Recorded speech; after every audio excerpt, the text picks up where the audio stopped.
Hey everyone, welcome back to the channel. Today we're diving into something seriously disturbing. Every single day, thousands of people just vanish.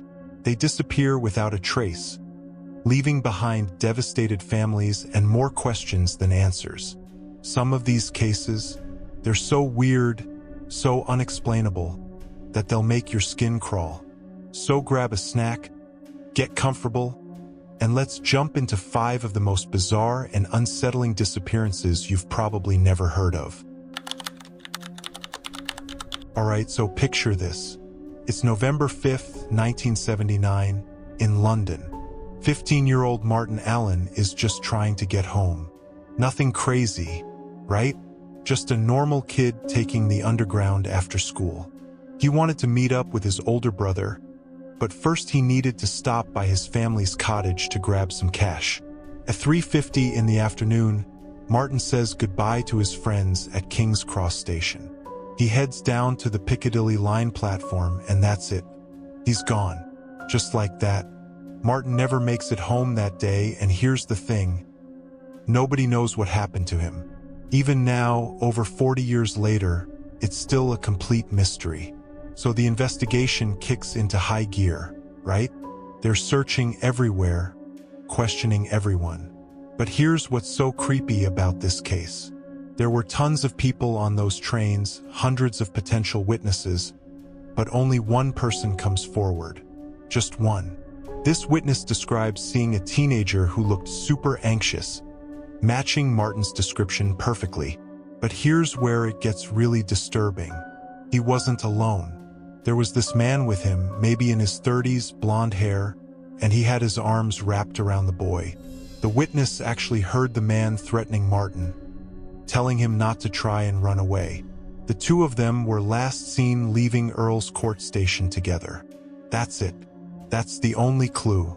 Police create this composite sketch of both the boy and the man, but nobody recognizes them. No additional tips come in. Nothing.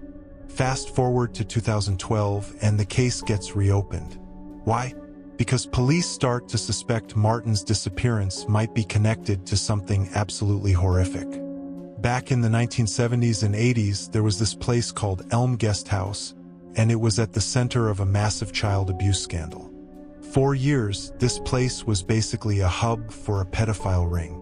2 other boys had already gone missing and were believed to have been taken there. So naturally, investigators start wondering if Martin became another victim. But here's where things get really shady. Reports about Elm Guest House and this pedophile ring, they got shut down. Why?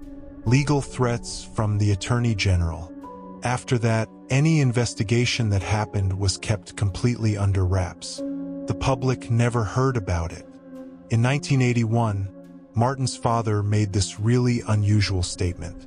He said he believed his son had been kidnapped by a gang making child pornography and taken to another country to be forced into these films. At the time, people thought this was a bizarre claim because there was no concrete proof, and Scotland Yard didn't even have a unit dedicated to these kinds of crimes yet. Eventually, Elm Guest House was raided, and guess what they found?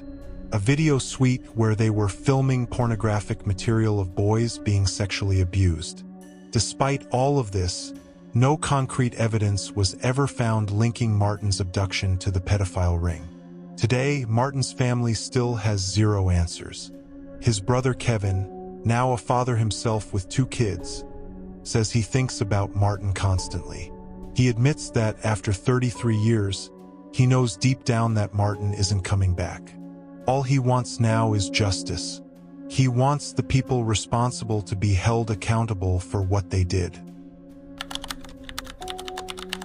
Moving on to number 4, and this one is absolutely haunting. Leah Roberts spent most of her life in Durham, North Carolina. By the year 2000, she'd been through some serious trauma. She lost both her parents, and then she was in this horrible car crash that nearly killed her. After everything, she just felt like she needed to get away, find herself. So she quits school and starts diving deep into poetry and spiritual writing, trying to figure out her next move. On March 9, 2000, she has this conversation with her sister Kara about her future plans. Later that afternoon, Leah's roommate notices she's gone. Her white 1993 Jeep Cherokee is missing too, but the roommate doesn't think much of it. She probably just went out, right? But then the next day rolls around, and Leah misses a babysitting appointment. She still doesn't come home. By March 13th, her sister finally files a missing persons report. When Kara and the roommate search Leah's room, they discover most of her clothes are missing. But they also find something else, a letter. And on it, Leah had written, "I'm not suicidal." She reassures her sister and roommate that she'll be back. She even left money for rent and expenses, which definitely suggests she planned on returning eventually. Before she left, Leah had given Kara power of attorney, so Kara starts tracking her financial records. Turns out, Leah had withdrawn thousands of dollars on March 9th. Her debit card shows she paid for hotels, gas, and food at various locations, all heading west along Interstate 40. Kara talks to Leah's friend, who says Leah had been obsessed with this book called The Dharma Bums by Jack Kerouac. In the book, Kerouac worked in the Cascade Mountains of Washington, and Leah apparently wanted to see those mountains for herself. She wanted that same experience. On March 18th, Kara gets a phone call. She's hoping it's Leah, but it's not. It's the Durham Sheriff's Office. That morning, a couple was jogging in this super remote area of Washington Forest when they spotted discarded clothes on the side of the road. Then they looked down a steep embankment and saw Leah's Jeep. It was completely trashed. Police estimated the vehicle had been going about 40 miles an hour before it rolled down into the embankment. But here's what's really weird. Inside the vehicle, there was no blood. No sign that anyone had been in it when it crashed. Her clothes were inside, and they found $2,500 in cash stuffed in one of her jean pockets. Even creepier, blankets had been placed over the broken windows, like someone had been using the Jeep as shelter for a while. During the investigation, they figured out Leah had arrived in Whatcom County on March 13th. She had tickets to see the movie American Beauty at the local mall. Near the theater was this sit-down restaurant, and several people remembered seeing her there. They said she was talking about Kerouac and her travel plans. At least one man claimed she left with a guy named Barry. But here's the thing. None of the other people at the restaurant remembered seeing this mysterious Barry guy. Not one person. The case goes cold for years, but in 2006, Kara asks police to preserve the vehicle. A new detective takes a look at the Jeep and discovers something absolutely chilling. The car's starter delay wire had been cut. This would have allowed the car to speed up and crash into the embankment even if nobody was inside. They also found a fingerprint underneath the hood. The investigation leads them back to the man who claimed he saw Leah with Barry at the restaurant. Turns out he's former military and also a mechanic. But when they test his fingerprints, they don't match. To this day, they're still looking for suspects who match the male DNA found on her clothes and the fingerprint.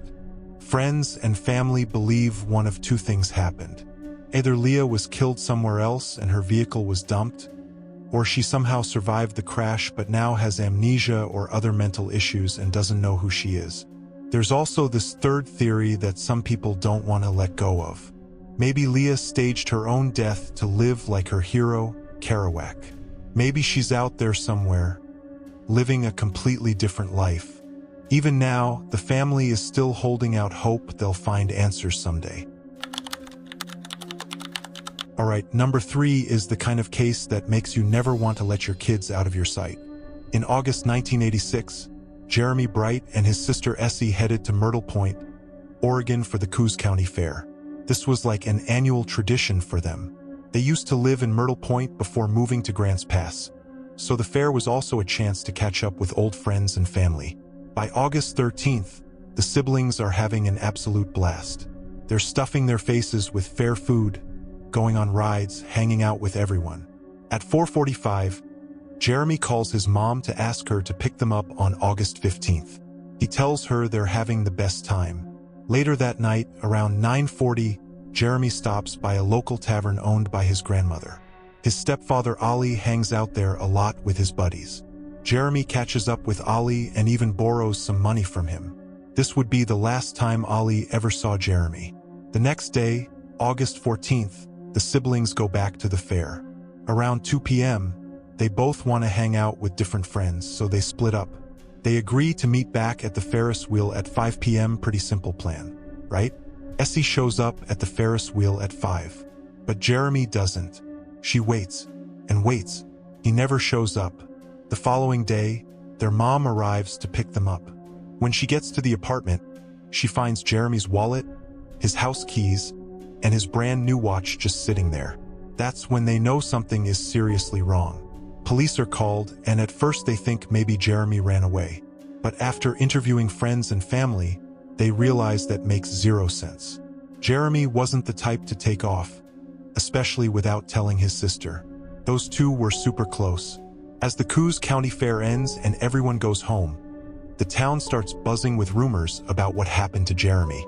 Some are disturbing, some are tragic, and some are just plain weird. One rumor claims Jeremy went to a party and someone gave him a beer laced with some powerful drug. He overdosed, and they didn't know what to do with his body. Another rumor says he got into a fight with some local teenagers and was badly injured. They tried to take care of him in a cabin, but he died, so they buried him to cover it up. Then there's this really creepy detail. The sister of Jeremy's best friend, a girl named Cecilia Fish, told police that she and a friend spotted someone wandering the streets covered in blood. She wasn't sure if it was Jeremy or not, but the timing and location fit. And then there's the most disturbing rumor of all. A man named Terry Steinhoff had babysat Jeremy and his sister when they were younger. Someone claimed Jeremy was last seen sitting in the passenger seat of Steinhoff's car. Years later, Steinhoff was actually arrested for stabbing a woman named Patricia Morris. Police believed he might have done the same to Jeremy, but Steinhoff never admitted anything to police. He died in prison in 2007. To this day, Jeremy Bright is still missing. This case is absolutely heartbreaking and bizarre in equal measure. On December 10, 1971, 17-year-old Lynn Schulz from Middlebury, Vermont was on the verge of taking her final exams for drama class. It was the first day of exams before Christmas break. At 12:30 p.m., she stopped by a local health food store called All Good Things. She bought some dried prunes and was seen outside the store munching on them while waiting for the bus. She mentioned to someone that she was heading to New York. She was waiting for the bus, but turns out the bus had already left. By 12:55 p.m., she was seen back in her dorm. She left to take her final exam but told her friend she forgot her favorite pen and needed to go back and get it. The exam was scheduled for 1 p.m. Lynn never showed up. At 2:15 p.m., she was seen standing in front of the All Good Things store again, at the same bus stop where she'd been earlier. That was the last time anyone ever saw or heard from her. The school was notified 2 days after she went missing, but her parents didn't find out until a week later. They immediately reported it to police, and the investigation began. At first, police figured she just went somewhere and would turn up eventually. But then they found out she'd left her ID and checkbook in her dorm room. She only had about $30 in cash on her. While it was reported she had mild depression, nobody thought she was suicidal. Over the years, there was almost no evidence or tips.